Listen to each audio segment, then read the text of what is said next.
tenemos la zona más media distal, la media distal, ¿no es cierto?, que es volumen y elasticidad.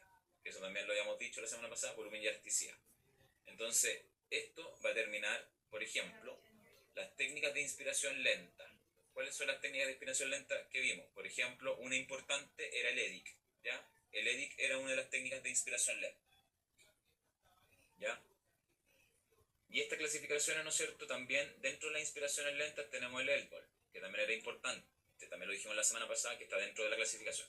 Por ende, cuando yo quiero y tengo una patología, por ejemplo una neumonía, tengo una fibrosis pulmonar, tengo patologías más restrictivas, me conviene usar más técnicas de inspiración lentas, que serían entonces para favorecer la ventilación. Las técnicas de inspiración lentas son para favorecer la ventilación, ¿ya? Entonces, si yo quiero favorecer la ventilación, ocupo más estas técnicas que van a favorecer, ¿no es cierto?, el volumen y la elasticidad. Y son más distales. Cuando tenemos técnicas de expiración lenta, las técnicas de expiración lentas, aquí ya entramos, ¿no es cierto?, a las zonas más de conducción, zonas medias, fíjense bien, son zonas medias. Aquí dice zonas medias, por ende, las zonas medias, ¿no es cierto?, vamos a encontrar la expiración lenta prolongada, que era importante esta técnica, la expiración lenta prolongada, ¿ya? Y tenemos el drenaje autógeno también, que era otra técnica importante, ¿ya?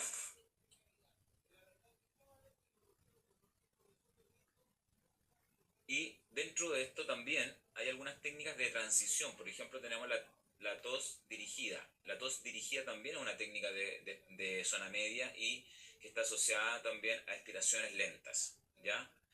Luego tenemos por otra parte las técnicas de expiración forzadas. Las técnicas de expiración forzada hay que tener ojo porque son técnicas que igual pueden generar obstrucción, que eso lo habíamos dicho la semana pasada. Hay que tener consideración con estas técnicas porque pueden generar obstrucción en algún grupo de pacientes muy obstructivos. Entonces, ¿cómo yo manejo si tengo un paciente, ¿no es cierto?, obstructivo y quiero aplicar una técnica de expiración forzada? ¿Qué tengo que hacer antes, primero que todo? Evaluarla. Francisca, ¿está por ahí, Fran?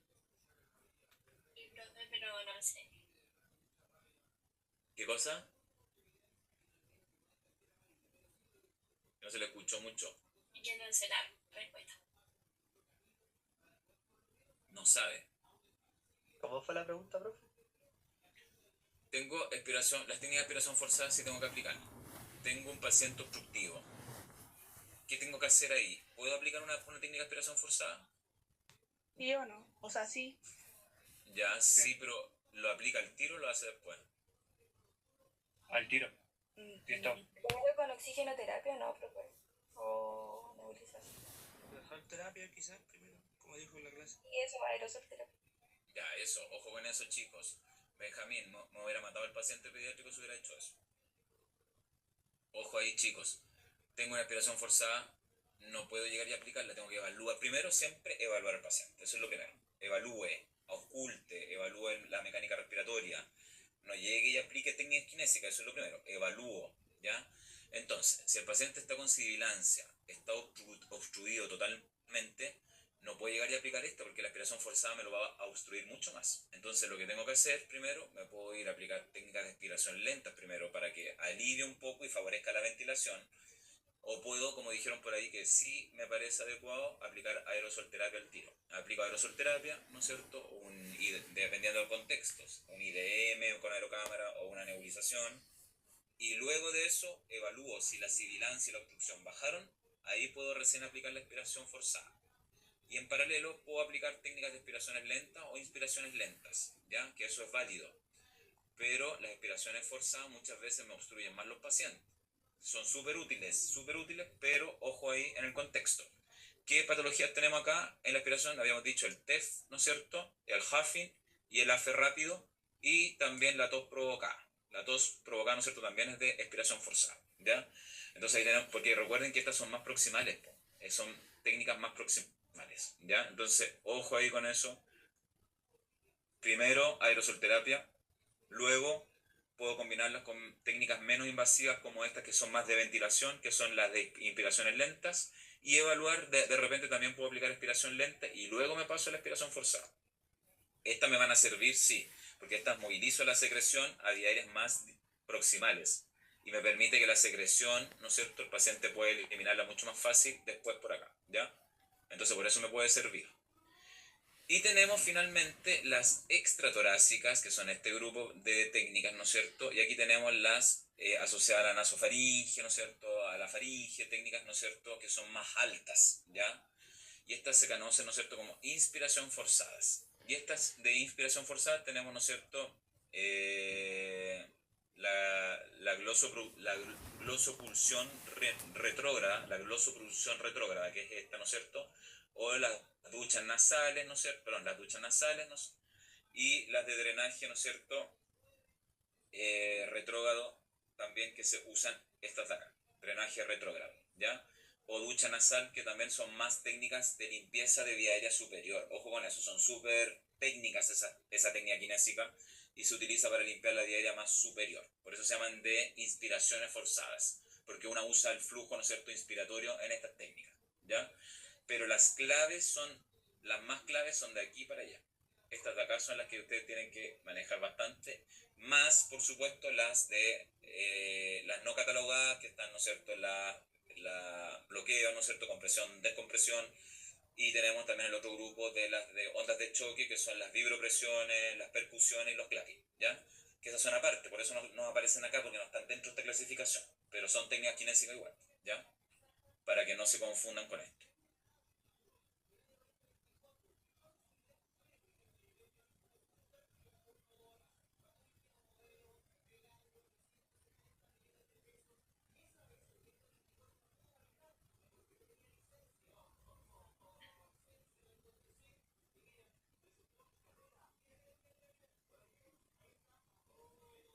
Ya, dentro de la clasificación tenemos, ¿no es cierto?, de las técnicas no convencionales en la vía aérea extratorácica, que ya los dijimos, la desobstrucción rinofaringe retrógrada, la ducha nasal y la glosopulsión retrógrada. Tenemos las vías aéreas proximales, la técnica de inspiración forzada, que es el TEF, el AFE, que acá el AFE, ¿no es cierto?, también se clasifican en AFE lento y AFE rápido, ¿ya? Tenemos la tos dirigida y la tos provocada. Tenemos la de las vías aéreas medias, la aspiración lenta prolongada, el drenaje autógeno, la aspiración lenta total con glotias abiertas en infralateral, que es el ELGOL, ¿ya? Y tenemos de las vías aéreas periféricas, que es la espirometría incentivadora, los ejercicios de débito expiratorio controlado, que es el ERI, que habíamos dicho que estas eran técnicas más de ventilación, ¿ya? Ventilatorias.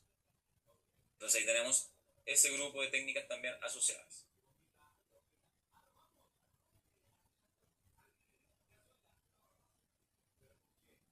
Entonces, según esta clasificación, es importante porque en base a eso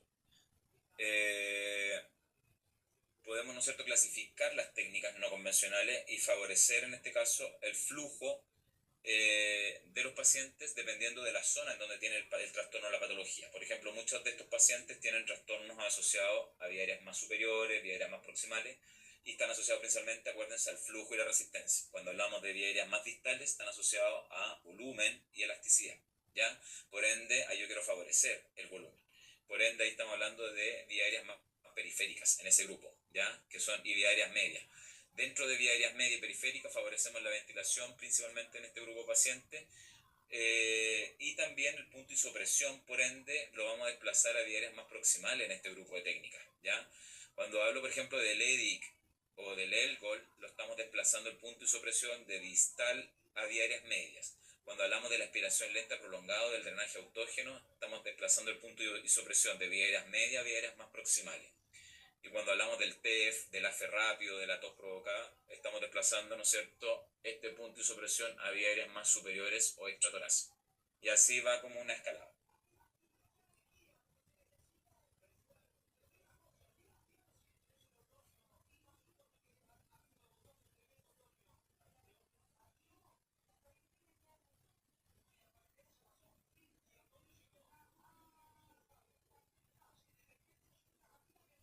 Ya, las técnicas de la vía aérea extratorácica, que son estas de acá, principalmente tenemos la desobstrucción rinofaringe retrógrada, que está en la práctica, ¿no es cierto?, que igual lo vamos a ver la próxima semana en el práctico, pero para que entiendan, el paciente, ¿no es cierto?, se le sostiene de la cabeza, se desplaza en forma de C hacia arriba, y tú le puedes generar, ¿no es cierto?, la limpieza de la zona alta principalmente con un bajalenguas, ¿no es cierto? Y le tienes que estimular la tos idealmente. Fíjense que esta mano de acá, esperen, voy a marcar acá, espérenme. ¿Se ve ahí con el puntero? Sí, profe. Ya. Entonces acá tenemos, ¿no es cierto? Fíjense acá, tenemos la mano, una de las manos en este caso puede ser, tú la aprietas acá, ¿no es cierto? En la zona traqueal, y fíjense cómo puedo desplazar esa zona, y con esta le genero un flujo, con esta de acá genero el flujo, ¿ya? Y acelero el flujo en el paciente. Y eso hace, ¿no es cierto?, que el paciente pueda llevar sus secreciones mucho más arriba. Fíjense que acá habla que aprovecha el reflejo inspiratorio de la expiración lenta prolongada y la tos provocada o al llanto. Es decir, estas técnicas me van a favorecer que esta técnica de desobstrucción rinofaringea retrógrada. ¿Por qué se llama rinofaringea? Porque es de arriba, de esta vía aérea más alta, ¿ya? Entonces, el paciente, si está llorando en forma expiratoria, cuando vaya a inspirar, ¿no es cierto?, yo le acelero el flujo y le estimulo la tos. Fíjense que siempre una mano va a estimular la tos acá, porque yo quiero que el paciente tosa. Obviamente, si el paciente no va a toser, muchas veces usted lo asiste con un bajalengua, con algo que le estimule la tos, ¿ya? Que no sea muy invasivo.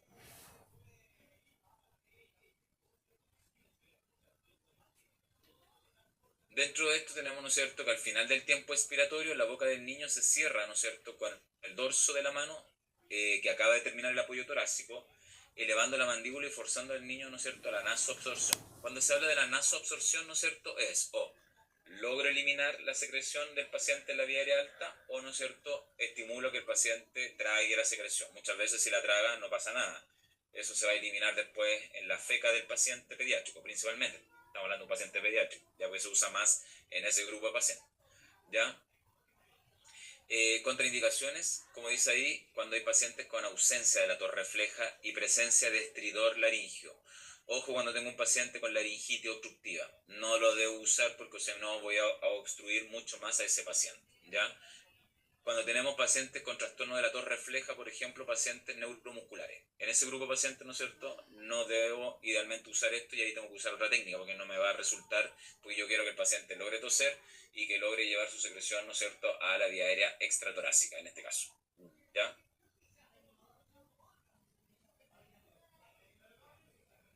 La otra técnica extratorácica es la ducha nasal, que esta se usa también para hacer limpieza más que nada nasal.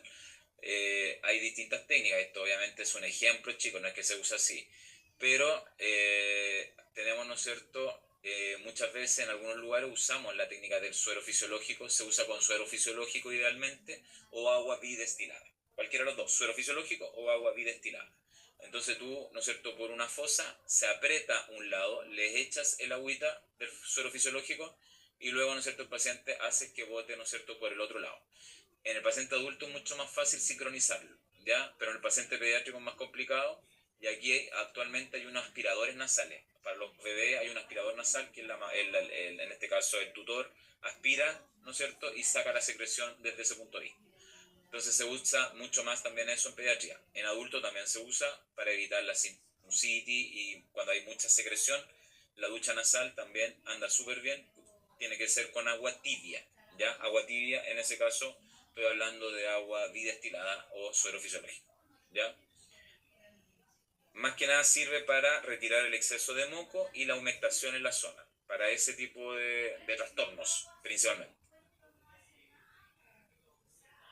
La glosopulsión retrógrada es una maniobra aplicada a niño pequeño que se usa en pediatría, principalmente ya no se usa tanto para paciente adulto. Y en este caso, el objetivo es conducir el esputo desde el fondo de la cavidad bucal a la comisura de los labios donde se puede recoger. ¿Ya? Es decir, hay pacientes que lo tienen acá en la vía aérea más alta y tenemos que llevarla a la zona de la boca para que podamos sacar la secreción, que el paciente pediátrico no la va a eliminar fácilmente.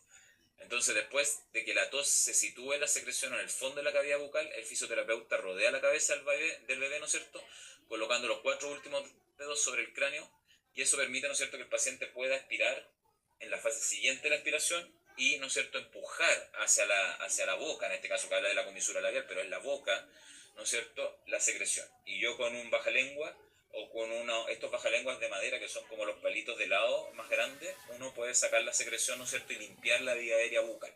Entonces así evitamos que el paciente se llene de secreción en la vía aérea alta, ¿ya?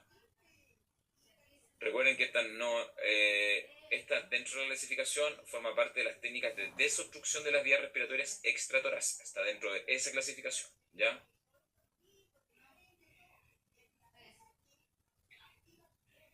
Benjamín.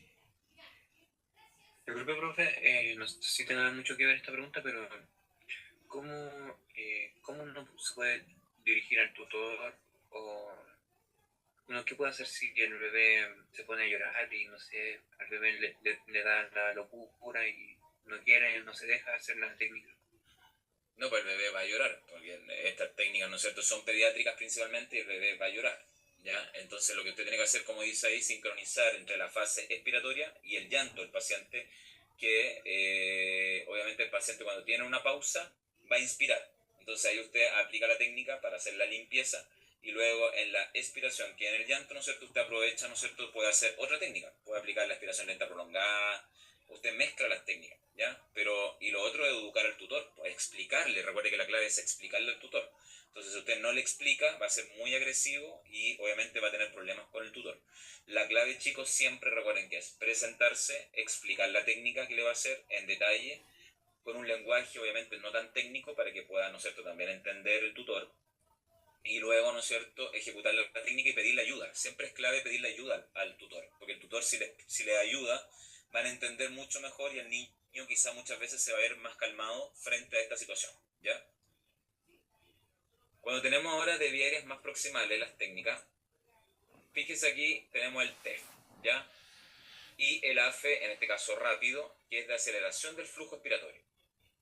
En este caso se utilizan después de las técnicas de expiración lenta, en este caso para movilizar las secreciones que ya fueron trasladadas de las vías aéreas medias a las proximales. Estamos hablando de la secuencia de técnicas, por eso habla de la aspiración lenta. Por ejemplo, aplicamos la técnica de aspiración lenta prolongada, que la semana pasada lo vimos en la técnica. Aplicamos la aspiración lenta prolongada, el punto de isopresión se desplaza hacia más proximal y ahí yo puedo aplicar una técnica para que elimine la secreción, ¿ya? ¿Y qué técnica de aspiración forzada? Pues el TEF o el AFE rápido, por ejemplo, o un Huffing. Entonces ahí yo puedo aplicar y ¿qué va a pasar? Va a eliminar la secreción del paciente en forma mucho más rápida. Estamos hablando en el contexto, por ejemplo, adulto, que sigue instrucciones, porque para el AFE y el TEF tiene que seguir instrucciones. ¿Qué hago si es un paciente pediátrico?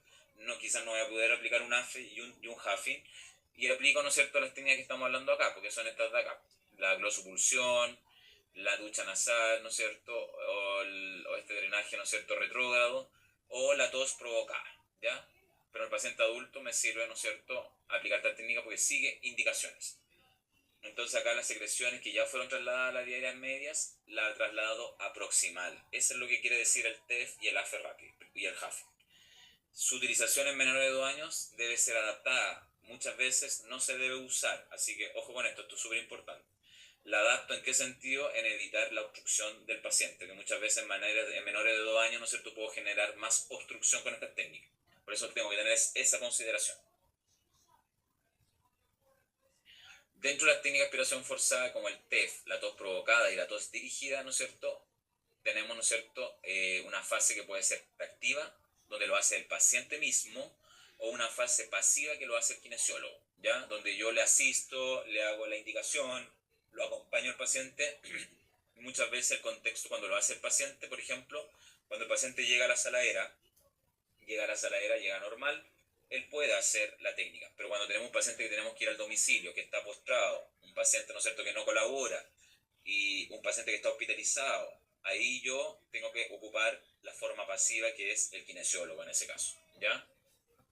Y estas técnicas se dividen en inclusión del cierre glótico, ¿no es cierto?, que en este caso tenemos la tos provocada, que el paciente incapaz de cooperar, por ejemplo, en el niño pequeño, ¿ya?, que yo tengo que estimular la tos y tengo que generar el cierre glótico.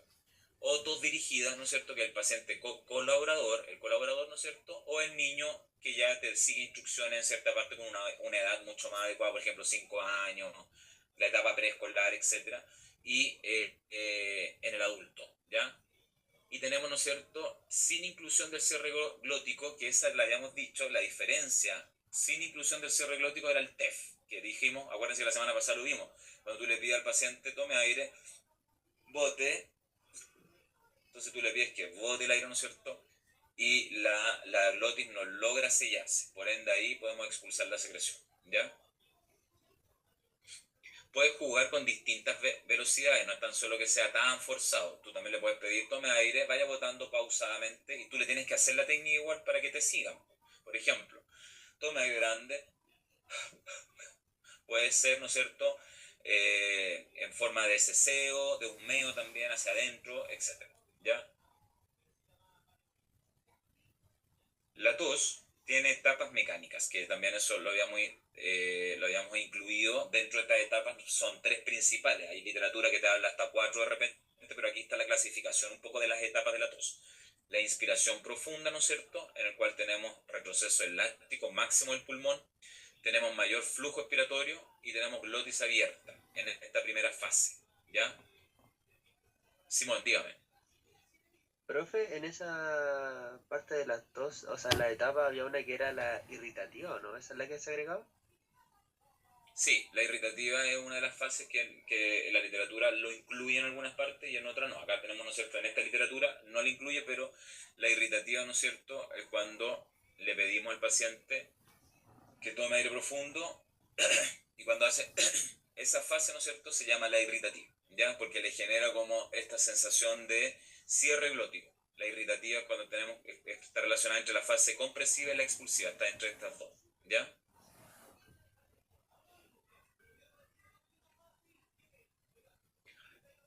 Tenemos la fase compresiva, que tenemos el cierre glótico, ¿no es cierto?, contracción de los músculos expiratorios y aumento de la presión intratorácica.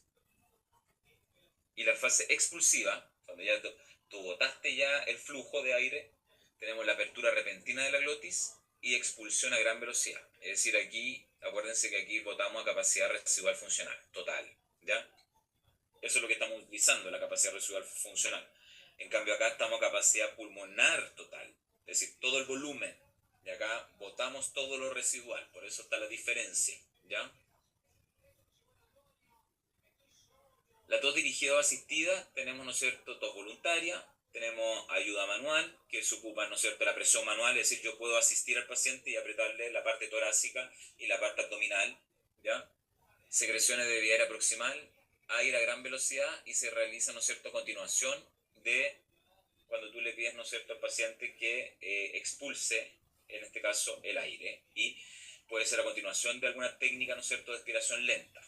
Siempre se utiliza a continuación de una técnica de expiración lenta muchas veces, ¿ya?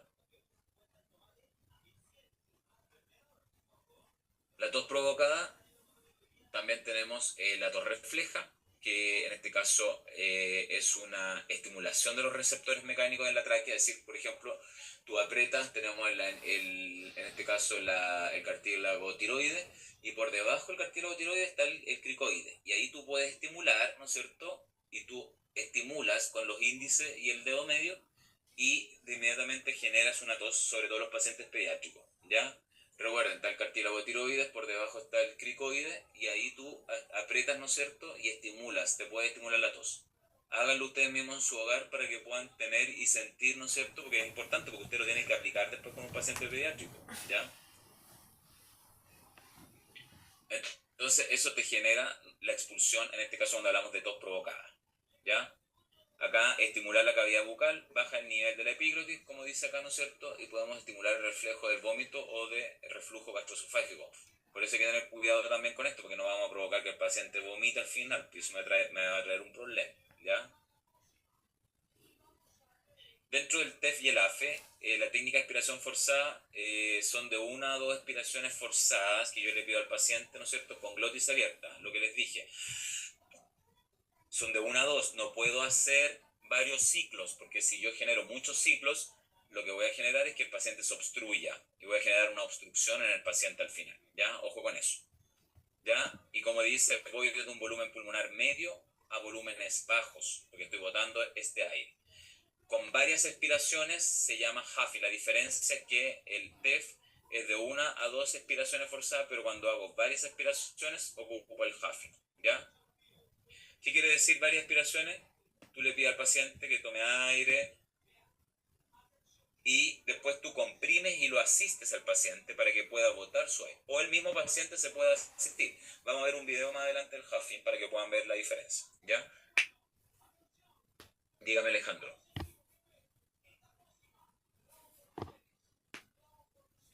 Profe, ¿me escucha? Lo escucho. Ya. Mi pregunta era que, ¿cuándo es bueno, cuándo es conveniente estimular la tos y cuándo no hay que hacerlo? Y idealmente la tos, ¿no es cierto?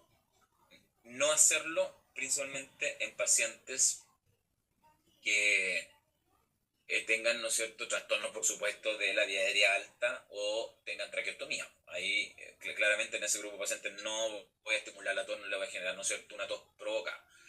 O pacientes, ¿no es cierto?, que con los pacientes pediátricos hay que tener ojo igual, porque muchas veces no tengo que ser tan agresivo al momento de provocar la tos, ¿ya? Hay varias técnicas de provocación de tos. Puedo hacerlo con esto o puedo hacerlo con un baja lengua. Y tienes que tener cuidado con los pacientes que quizás tengan reflujo gastroesofágico. Hay pacientes pediátricos que son tendencia al reflujo gastroesofágico y puedo provocar, en vez de botar la secreción, que vomite. Y eso me va a traer un problema porque el paciente puede broncoaspirar. Y eso me va a traer, ¿no es cierto?, un problema. Así que yo creo que ese grupo de pacientes no provocan la tos. Todo lo demás son provocables. Puedo provocar la tos sin ningún problema. Ah, ya, profe. Y estos pacientes, por ejemplo, que tienen problemas como usted que tiene problemas de debilidad musculatura, la debilidad musculatura respiratoria está muy cansada, por decir así. ¿Qué pasa con la tos ahí? No, porque la tos siempre es fundamental porque es reflejo, primero que todo. Si la tos se perdió como reflejo, preocúpese, porque quizá hay un trastorno mucho más grave, neurológico principalmente, más que respiratorio. Y si tengo un trastorno neurológico, el paciente no logra toser, obviamente ahí no me queda más otra técnica que aspirar, secreción, con una sonda de aspiración. Tengo que aspirar, pero tengo que sacar lo que tiene ahí, la secreción, etcétera, porque si no tiene la tos, me tengo que preocupar. Por eso la tos es súper importante evaluarla en todos sus ciclos, porque significa, si tiene debilidad de la musculatura respiratoria, significa que tengo que entrenarla, esa musculatura. Pero, obviamente, el tiempo, en el momento, si tengo secreción, tengo que sacarla lo antes posible, ¿ya? Y por eso ahí sería una técnica de aspiración, ¿ya? De aspiración de secreción.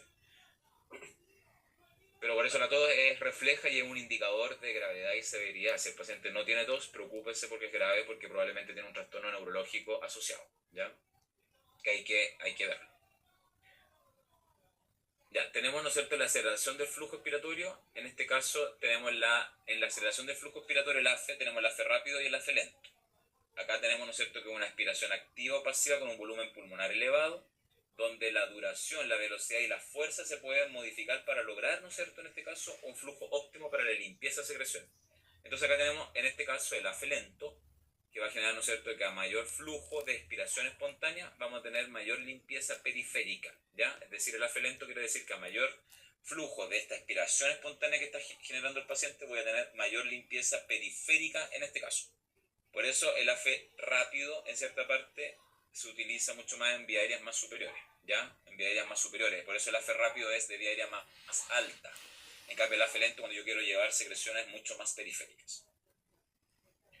Acá tenemos las vías aéreas medias, en la cual tenemos la transición entre las vías aéreas de conducción y las vías aéreas de intercambio. Aquí tenemos la expiración lenta prolongada, que la vimos la semana pasada como técnica, que era relevante, donde tenemos, ¿no es cierto?, una técnica preferente en menores, pero adaptable al adulto, ¿ya? Se usa mucho en pediátrico, me refiero, y anda súper bien. Recuerden que la podíamos combinar con compresión-descompresión, ¿ya? Pero en el adulto, yo les dije la semana pasada que también se puede, ¿no es cierto?, aplicar, y es adaptable, eso sí, porque ahí tú tienes que sincronizar con el adulto, darle indicaciones bien, porque lo vaya a comprimir igual, así que por eso es importante también esa sincronización, ¿ya? Recuerden que la aspiración lenta prolongada, yo voy a prolongar el tiempo expiratorio, ¿ya? Y voy a retardar la compresión dinámica, en este caso, de la zona en la cual estoy aplicando la técnica, en este caso, ¿ya? Acuérdense que yo comprimo el abdomen y el tórax, pero yo genero una compresión abdominal que voy a generar alargado. Recuerden que yo alargo el tiempo expiratorio del paciente, y cuando lo alargo, muchas veces el punto de isopresión se desplaza hacia vías aéreas más proximales, ¿ya? Como sale acá. Retardo la compresión dinámica de la vía aérea más proximal. ¿Por qué? Porque desplazo el punto de isopresión de la zona media a la zona más proximal con la expiración lenta prolongada. Entonces, ¿cuál es la técnica por excelencia que desplaza el punto de isopresión de zonas medias a vías aéreas más proximales? Es la expiración lenta prolongada. ¿Ya? Eso es súper importante que lo tengan claro.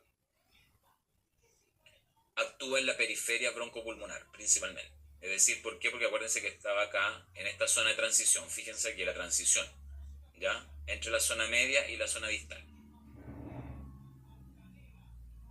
Y la expiración lenta prolongada se realiza generando una presión tóraco-abdominal lenta al final de una expiración espontánea, prolongándola hasta el volumen residual. ¿Ya? Prolongo todo el volumen, recuerden que boto todo el volumen residual hasta que el paciente logre botarlo. Esta presión llega a oponerse a 2 o 3 intentos inspiratorios, es decir, el paciente respira 2 a 3 ciclos, ¿no es cierto?, inspiratorios, y yo logro expirar, ¿no es cierto?, en este caso al paciente en forma más prolongada. No se ejercerá ninguna presión en la fase inspiratoria. Recuerden que la fase inspiratoria tengo que dejarlo porque se va a llenar de aire el paciente. Donde yo comprimo para ayudar en la expiración. ¿Ya?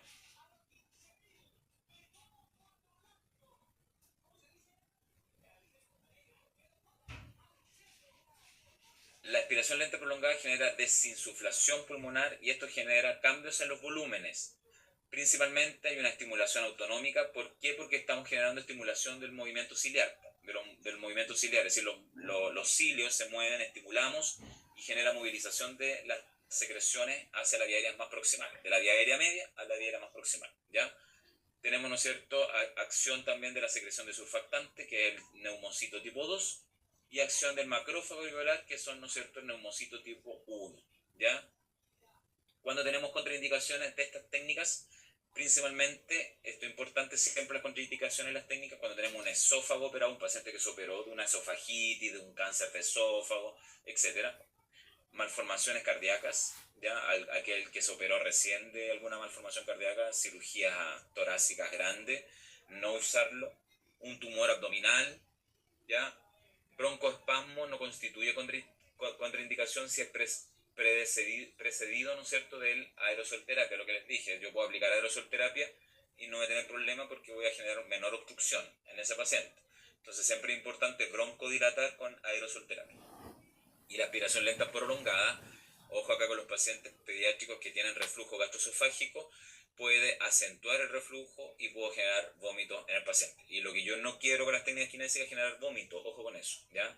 Por eso es importante también en estos pacientes siempre a la mamá preguntarle cuándo comió, cuánto tiempo antes. La idea es que haya comido, ¿no es cierto?, idealmente una hora antes y no encima, porque si no, no hacer las técnicas kinésicas en ese caso. Dígame, Benjamín. Profe, malformaciones cardíacas, ahí también podría entrar cardiomegalia o no. No, porque la cardiomegalia no es una malformación cardíaca. La cardiomegalia es un trastorno secundario, una patología. ¿Ya? Cuando hablo de malformaciones cardíacas hablo de trastornos donde tuvieron que hacer cirugías grandes. ¿Ya? Cirugías grandes abiertas, donde, ¿no es cierto?, hay un trastorno grande, tuvieron una valvulopatía grande, etc. Entonces, a eso me refiero más asociado a la parte quirúrgica. Entiendo. Vale. No, que la cardiomegalia no me va a generar mayor problema en ese sentido, no es una restricción. Simón. Profe, en el caso de que queramos provocar la tos en un paciente pediátrico, ¿también tenemos que tener en cuenta la hora de alimentación del pequeño? ¿Para la tos? Sí. Por si hubo si hay riesgo de reflujo o algo así. No necesariamente. Las técnicas kinésicas, más que nada las que tú generas compresión del tórax y el abdomen, son las que tienen más riesgo de vómito en el paciente. La tos no está tan relacionada con eso. Pero tiene que ser cuidadoso cuando tú haces tos provocada, sí, en algunos casos. Si el paciente tomó la leche, por ejemplo, hace 15 minutos atrás, puede que sí, sin necesidad de comprimir el abdomen, puede que en ese grupo de pacientes generes, ¿no es cierto?, vómitos o náusea. Pero las principales técnicas que tengo que tener cuidado son las de compresión de abdomen y tórax en los pacientes pediátricos, y la alimentación siempre es una consideración. Siempre hay que preguntar ¿hace cuánto se tomó la leche? Idealmente tiene que ser una hora, ¿ya? Una hora antes. Y cuando tú estás en la sala IRA, les das instrucción a la mamá si tiene que venir a hacerse las técnicas kinésicas después al día siguiente, mamá, acuérdese no darle la leche una hora antes de la sesión con kinesiología para que no vomite el paciente. Y eso es súper importante. Ah, ya, profe, gracias. ¿Ya? Alejandro, la clase ya se había subido. Está en el Blackboard, por si acaso. Y no ve la clase. No, sí, lo estoy viendo. Lo que pasa es que quería tener como las dos pantallas ahí, o sea, las dos pestañas ahí abiertas. Pero mi computador es muy lento, así que mejor así no. Solo quería saber si estaba subida. Ya. No, está bien. Y aquí tenemos el AFE en niños. Veamos si funciona esto. Fíjense en el AFE. L'accélération du flux expiratoire est une technique qui amplifie la physiologie respiratoire. Le diaphragme s'abaisse. Aquí tenemos la cabeza del niño y el diafragma. Fíjense, acá está el diafragma, perdón. El diafragma, los pulmones. Cette manœuvre consiste à faire migrer le mucus en excès à l'aide d'un courant d'air expiratoire important, engendré par les douleurs et par l'action manuelle du kinésithérapeute. La main caudale contient la masse Fíjense viscérale la sincronización. Ahí está la mano. La main céphalique empaume le thorax et amplifie le mouvement expiratoire. Esta es la mano cefálica y esta es la mano más podálica que va a estar en el diafragma. Entonces en el AFE en niño yo comprimo para generar, ¿no es cierto?, la sincronización un poco en el paciente y que pueda expirar. Fíjense cómo lo hacemos. Mire cómo le levanta ahí.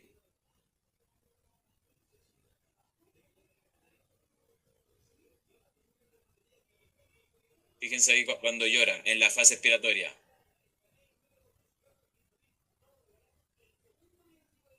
Ahí le está estimulando la tos. Profe, todas estas pruebas las vamos a ver igual la otra semana, ¿no es cierto? Sí, lo vamos a ver en el práctico. Ah, bacán. Fíjense cómo comprime.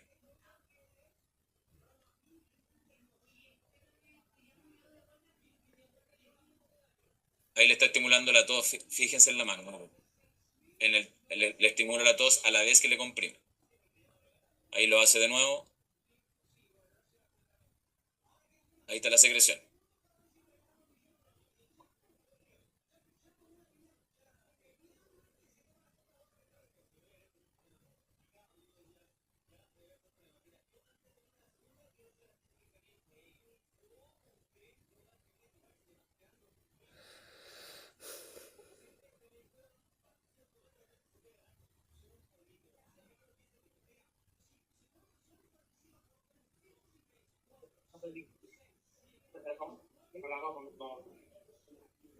Ya, acá me interesa que vean la técnica. Igual yo encuentro un poco agresivo, pero estos videos igual son antiguos. Pero la técnica está correcta. Fíjense en cómo las movilizó las secreciones, desde el punto de vista de aplicar el AFE, pero no ser tan brusco, por si acaso, ¿ya? Para que sean cuidadosos con eso. Se fijan que a la vez sincronizaba, ¿no es cierto?, la estimulación de la tos, que es súper importante porque llevaba la secreción hacia arriba. En un niño, este es una AFE adaptado a un niño, porque el niño no te va a seguir instrucciones como el adulto para que aceleres el flujo expiratorio. Pero se fijaron cómo acelera el flujo expiratorio, es como el video. Como sale al principio nomás, como lo que queremos ver en la parte mecánica del video, ¿ya? Esta sincronización, ¿no es cierto?, el diafragma. Entonces yo quiero comprimir ambos, ¿no es cierto?, para generar esta aceleración del flujo, acelero el flujo expiratorio, ¿ya? Entonces el flujo expiratorio, al acelerarlo, genero que comprima, ¿no es cierto?, la parte pulmonar y los flujos, y por la zona bronquial elimina las secreciones que tengo hacia más proximal, ¿ya? La main caudale contient la masse viscérale et donne un contre-appui diaphragmatique. La Entonces yo comprimo, ¿no es cierto?, en el le centro. thorax et amplifie le mouvement expiratoire.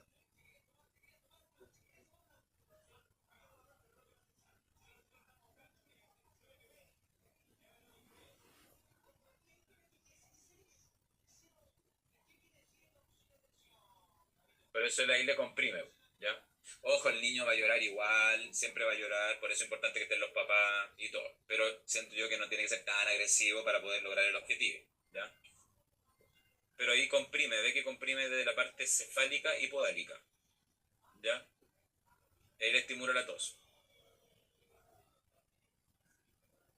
Muchas veces, si no resulta estimular la tos, chicos, es mejor con un baja lengua y es menos invasivo, ¿ya? Porque acá, por ejemplo, eso lo encuentro brusco.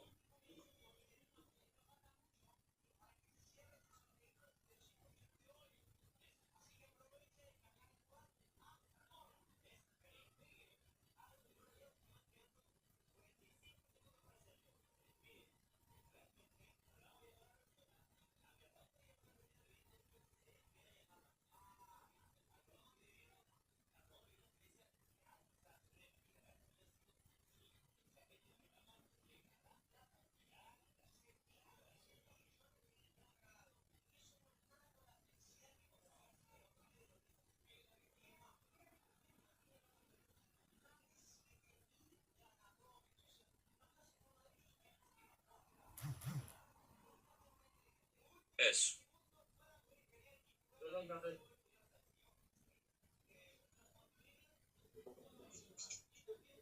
L'accélérateur.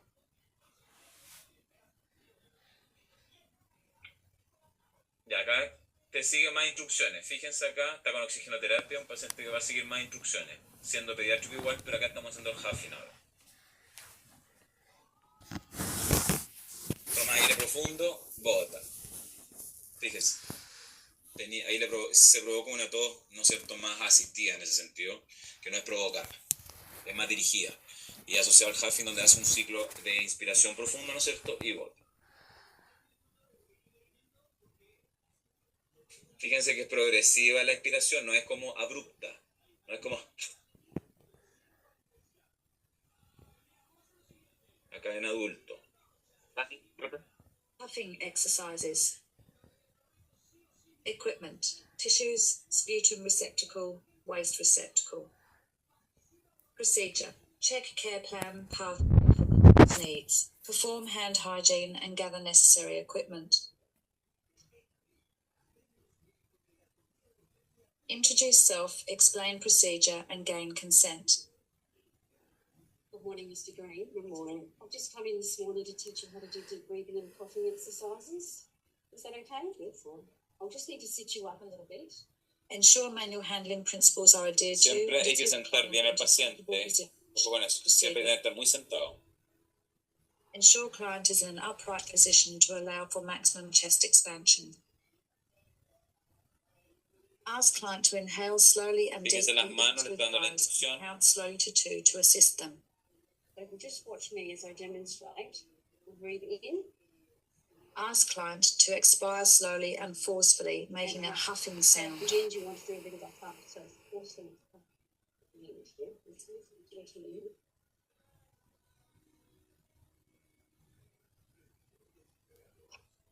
Good, good. And we'll try that just a little bit more. El paciente toma aire grande y bota. Miren, en la fase final, él se asiste nomás, es como que se asiste. La parte diafragmática. Perform hand hygiene. Record and report as required. ¿Se fijan? Esa es la diferencia. De acá el adulto te sigue instrucciones, él puede hacer la técnica, no es necesario que el terapeuta esté, ¿no es cierto?, tocándolo, sino que puede darle la instrucción, ¿ya? Y el paciente toma aire y prolonga un poco la aceleración del flujo expiratorio. No es como tan rápido como en el AFE rápido, ¿no es cierto?, que era, o el TEF, que era... Acá tú puedes decir, tome aire y lo prolonga un poco más, ¿ya?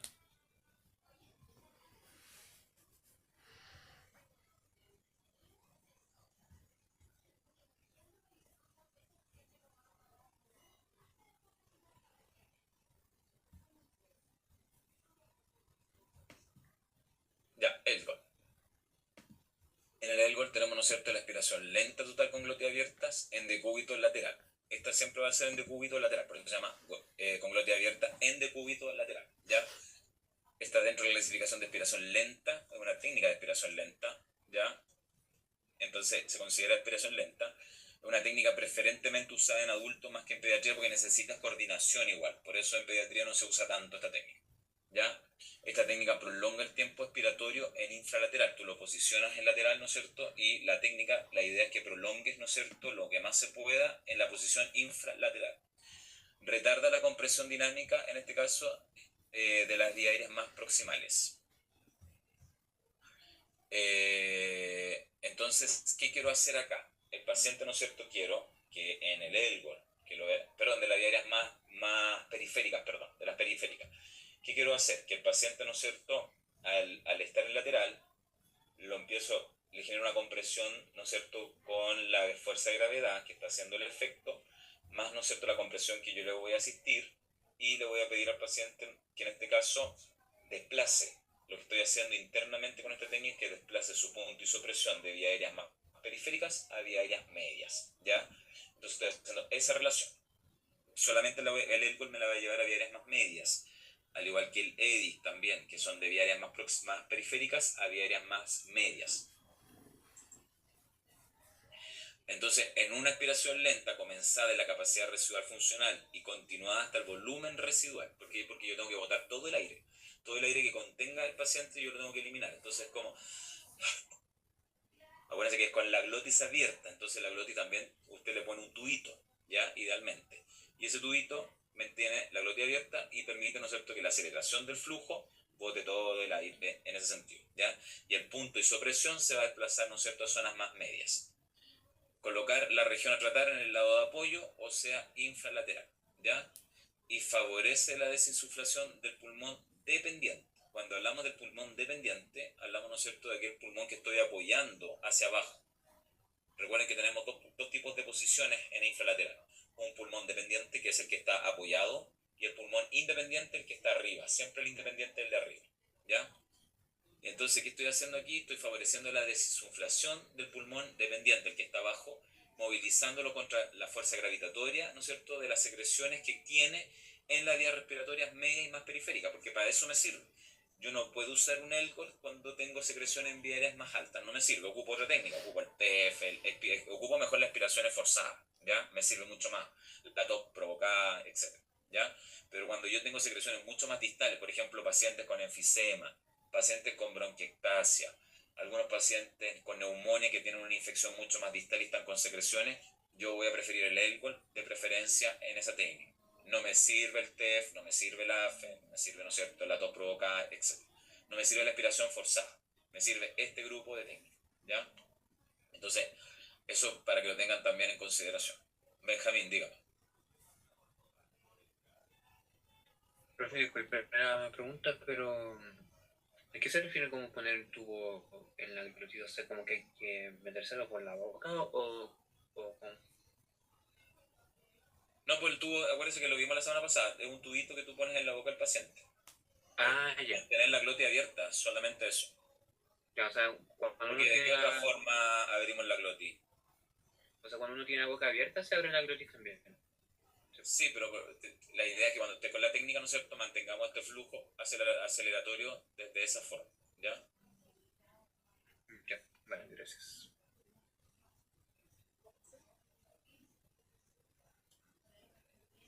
Simón, dígame. Profe, ese tubito era como era una boquilla, ¿no? Sí, es una boquilla. Fíjense, aquí tenemos, ¿no es cierto?, ese tubito blanco es como una boquilla. O la boquilla que usamos de la espirometría.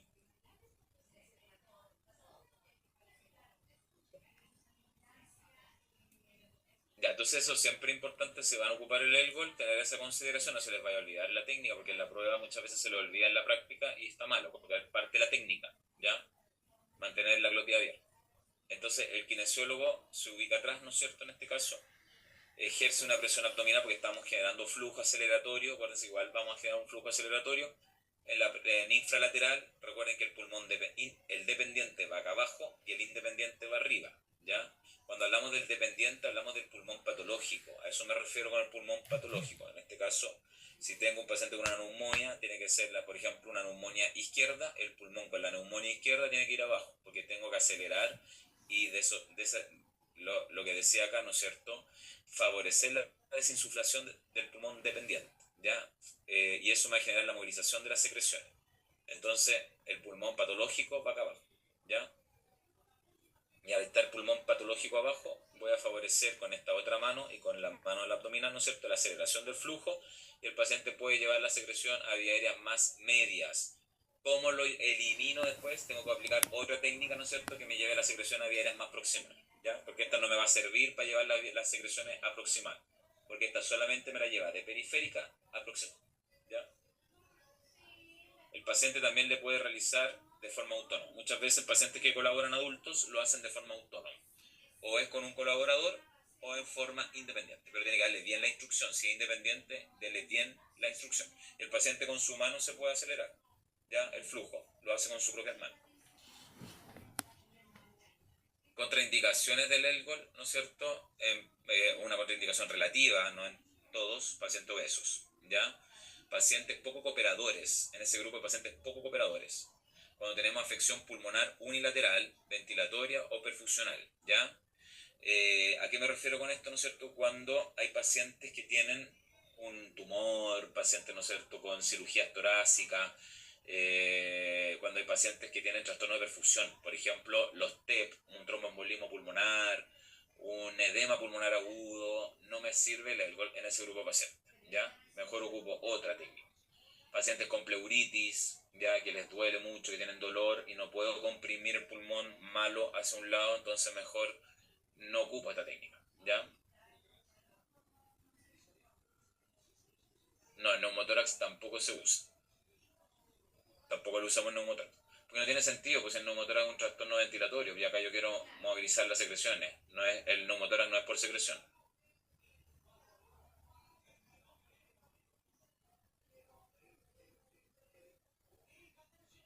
El drenaje autógeno es una técnica expiratoria lenta, ¿ya? En el cual es autorrealizable en ese sentido. Es muy importante porque es una técnica autorrealizable. Tú le das la instrucción al paciente. Recuerden que son inspiraciones y expiraciones lentas que va a generar el paciente en ese sentido. Y comienza con un volumen de reserva expiratoria y progresa hasta un volumen de reserva inspiratorio. Es decir, transita entre uno y otro. Tenemos un volumen de reserva expiratorio y vamos a ir hasta un volumen de reserva inspiratorio. Actúa en la vía aérea media proximal el drenaje autógeno. Me sirve para llevar las secreciones hacia vías aéreas más proximales, pero desde la vía aérea media. Si tengo un trastorno distal, no me sirve el drenaje autógeno, ¿ya? ¿Cómo identifico esa vía aérea media? Principalmente con los exámenes y con, obviamente, la ocultación. La ocultación es súper clave, ¿ya?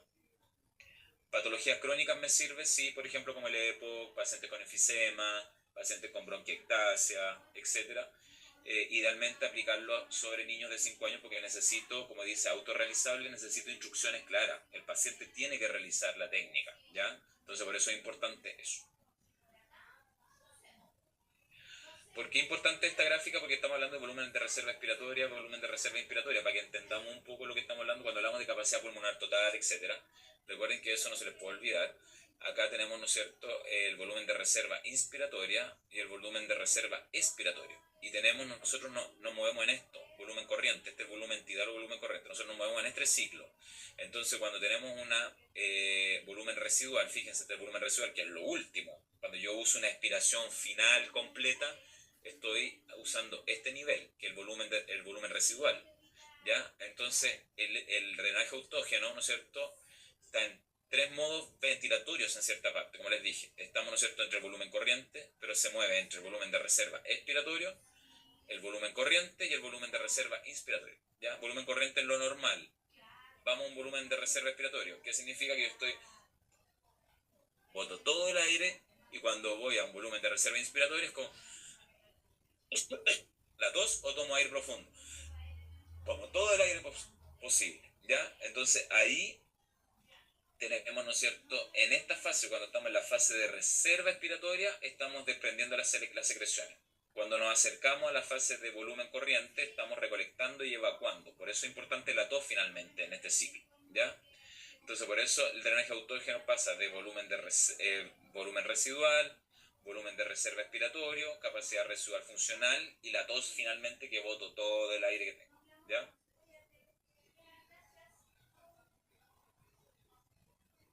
Profe, disculpe, ¿que era RV?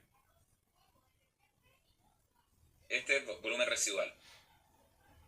No, pues, sea, RV, el que está debajo del volumen residual respiratorio. El que aparece ahí en el cursor. ¿Pero cuál es RV? VRE. Este VRE. No, el que está debajo de BRE. Este, po. Este. Este. Ya, pues si Sí, le dije. ese. Si le dije. Ah, perdón. Volumen residual. Drenaje autógeno. Entonces se utiliza en sedente. Ocupamos las manos, ¿no es cierto? En este caso, en esta técnica, donde tenemos, ¿no es cierto?, la parte superior izquierda y derecha del tórax para percibir las secreciones. ¿Ya? Es importante eso porque acuérdense que esta técnica es de zona media a zona proximal. Entonces voy a sentir las secreciones, a diferencia de si las tenía en zonas más distales. Es de zona media a proximal. ¿Ya? Generamos una inspiración diafragmática nasal. Le pides al paciente que tome aire profundo, que haga una pausa inspiratoria, así, mantenga y con la vidriera superior abierta. Y después, expiración bucal lenta hasta el nivel expiratorio deseado. Es decir, expiración bucal, le dices bote el aire, pero no es abrupto, no es como el TEF, el AF y todo eso. Es como bote el aire hasta el nivel que yo quiero, ¿no es cierto? Por eso yo me muevo en este rango, ¿ya? Hasta el nivel de expiración que yo quiero. ¿Ya? Contraindicaciones y limitaciones, principalmente eso es importante, que coordine, tiene que coordinar sí o sí el paciente, ¿ya? Tiene que haber una cooperación importante y no puedo, ¿no es cierto? Me puedo demorar mucho de repente la técnica, pero no me puedo pasar del tiempo porque si no puedo generar obstrucción, ¿ya? También porque estoy acelerando un flujo respiratorio después y si me paso del tiempo puedo generar una obstrucción en este caso. Entonces, puede ser autónomo o puede ser asistido. Tú le pides al paciente que tome aire, por ejemplo, asistido, y tú después le aceleras el flujo, ¿ya? Aquí se lo aceleraste. O un paciente que tú le das la instrucción, mano abdominal siempre, y la otra mano en el tórax, y que se comprima, ¿no es cierto?, a medida que tome aire, mantengo y bota, ¿ya? Ese es el drenaje autógeno. ¿Alguna duda hasta ahora?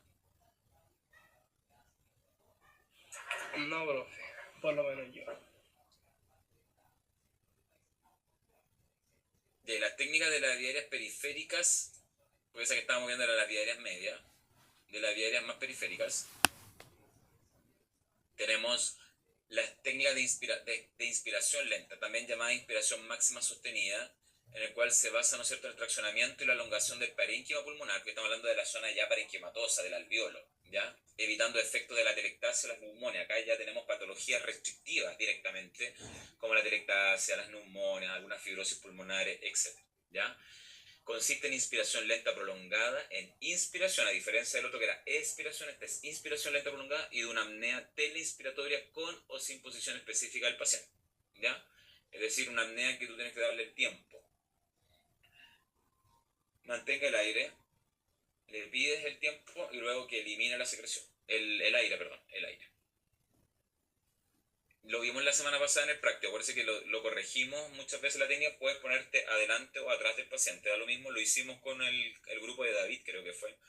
Entonces acá dijimos inspiraciones lentas y máximas en decúbito lateral, ¿ya? Entonces acá tomo, ¿no es cierto? Acuérdense que puedo levantar para abrir más, expandir, ocupaba el antebrazo, para abrir más y luego junto, ¿ya? Acuérdense que juntaba, ¿ya? Ese es el EDIC y se usa para favorecer la ventilación en zonas mucho más distales, ¿ya?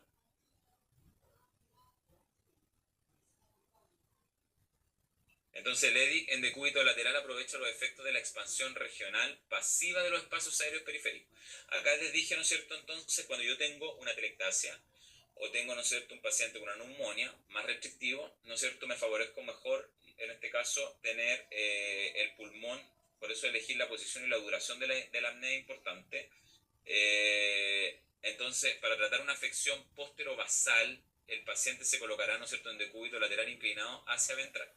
Es decir, posterobasal me refiero a una patología, por ejemplo, una neumonía posterior basal, y tengo que, ¿no es cierto?, idealmente el pulmón tiene que estar arriba, en este caso al revés que lo que vimos en el ELGOL, el pulmón afectado lo dejo arriba. Por ejemplo, si tengo una telectasia basal derecha, el pulmón afectado lo dejo arriba porque lo voy a trabajar mucho mejor, voy a expander ese pulmón, voy a trabajar con las presiones del pulmón dependiente que está abajo, ¿ya? Entonces ahí me conviene mucho más el trabajo con el pulmón arriba afectado, ¿ya? Recuerden que la semana pasada lo vimos, entonces yo trabajo, expando y me ayuda en eso, ¿ya? Es importante la posición de las manos porque tú tienes que darle la instrucción, pero a la vez tienes que guiar y comprimir un poco el tórax para poder, ¿no es cierto?, acelerar este flujo ventilatorio que está en las zonas más periféricas. Acá en las indicaciones del EDIC, principalmente ruido expiratorio normal disminuido. Cuando tenemos crujidos de alta frecuencia telefásico inspiratorio, ¿no es cierto?, se debe realizar por 30 minutos. Es una técnica un poco más larga, te toma tiempo, principalmente una técnica de expiración lenta, en el cual tú también acuérdate que trabajas con la apnea inspiratoria, en este caso, ¿no es cierto?, y tienes que generar la aceleración del flujo posteriormente, ¿ya? Siempre idealmente en infralateral, dependiendo del pulmón. Recuerden que el pulmón afectado, arriba, ¿ya? Contraindicaciones y limitaciones principalmente requiere la cooperación del paciente y se realiza a partir de los 3 a 4 años cuando ya te colabora el paciente. Incluso yo diría los 5 años ideal, ¿ya? Dolor asociado a la flexión pleural. En este caso, como a diferencia del ELGOL, que una contraindicación era la pleuritis, que es la inflamación de la pleura, dolor en la pleura, acá también está contraindicado también a dolor afectado en la pleura. Cuando tenéis dolor pleurolítico, no usarlo porque le va a doler porque está en infralateral. Está en infralateral, entonces le va a comprimir todo en el lado del pulmón, ¿ya?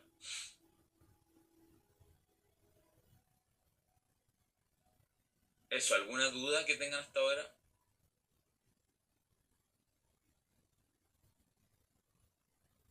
No, profe. No, profe. Baña, ¿tiene alguna duda? No, profe. Baña. Todo claro. Matías.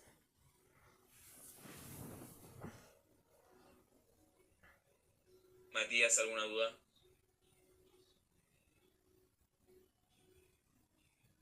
¿Está por ahí Matías o se quedó dormido?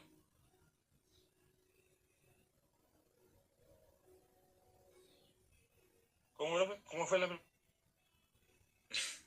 Matías no está, así que queda ausente en el próximo bloque, Matías. Jorge, te sacaron.